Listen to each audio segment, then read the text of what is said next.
నిజామాబాద్ జిల్లాలోని శ్రీరామ్ సాగర్ ప్రాజెక్టులోకి వరద ప్రవాహం కొనసాగుతోంది. ప్రాజెక్టు పూర్తి స్థాయి నీటి మట్టం 1091 అడుగులు కాగా ప్రస్తుతం 1078 అడుగులుగా కొనసాగుతోంది. ప్రాజెక్టు నీటి సామర్థ్యం 80 టీఎంసీలు కాగా ప్రస్తుతం 41 టీఎంసీలుగా ఉంది.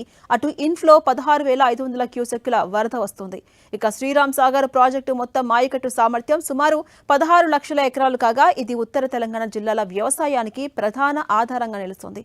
ప్రాజెక్టులోకి వరద నీరు వచ్చేరుతుండటంతో రైతులంతా కూడా హర్షం వ్యక్తం చేస్తున్నారు. ఇక కామారెడ్డి జిల్లాలోని నిజాం సాగర్ ప్రాజెక్టుకు వరద ప్రవాహం కొనసాగుతోంది. ప్రాజెక్టు పూర్తి స్థాయి నీటి మట్టం 1405 అడుగులు కాగా ప్రస్తుతం 1399 అడుగులుగా ఉంది. ఇక ప్రాజెక్టు నీటి సామర్థ్యం 17 టీఎంసీలు కాగా ప్రజెంట్ ప్రాజెక్టులో 11 టీఎంసీలు ఉన్నాయి. ఇక ప్రస్తుతం ప్రాజెక్టులోకి ఇన్ఫ్లో 9000 క్యూసెక్కుల వరద ప్రవాహం కొనసాగుతోంది.